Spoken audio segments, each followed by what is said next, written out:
Tanong sa akin ng ilan kong mga pasyenteng babae, hindi na daw sila mahihiya, pero ano nga daw kaya ang dahilan kung bakit nangangati ang kanilang mga ari? Kung may kilala kayong ganito rin na nararanasan, share mo na, atin na yung pag-usapan.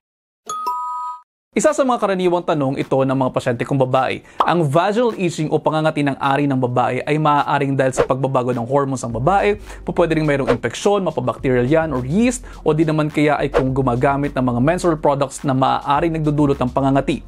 Subukan nating i-discuss ang mga common causes na yan. Una, yung sinasabi po nating yeast infection. Pagka ganyan po pwedeng makaranas ng mga sintomas tulad ng burning sensation kasabay ng pangangati ng vulva, usually at the same period ng menstrual cycle. Problema din dito kapag nakikipagtalik, mas masakit at mas nagiging makatiyan. Ang isa sa mga common pathogens, ang Candida, na normally naman inakikita sa vaginal flora, pero po pwede nagkakaroon ng pagbabago sa hormonal levels ng babae during menstrual cycle at nagkakaroon din ng pagbabago sa pH balance ng vagina, kaya nagkakaroon ng epekto sa natural na microbiome.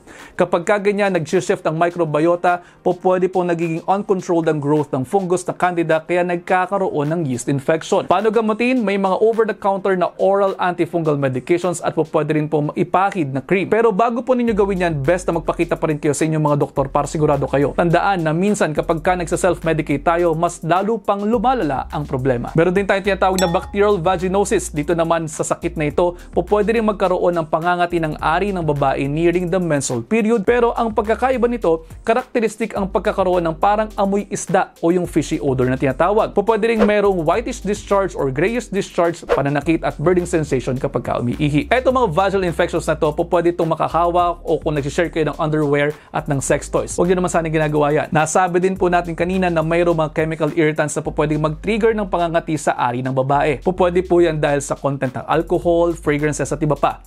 Kapag nairita yan, po pwedeng mas makaranas ng mas pangangati, pamumula at pananakit ng ari.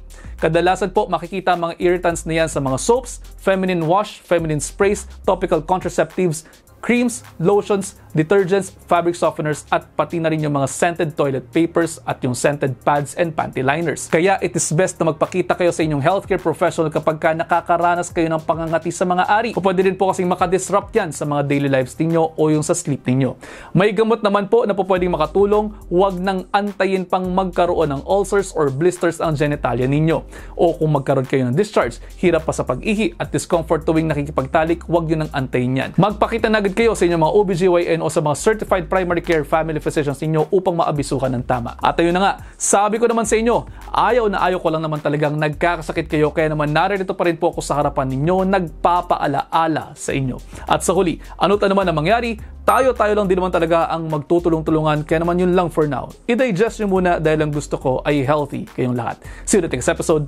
Ingat!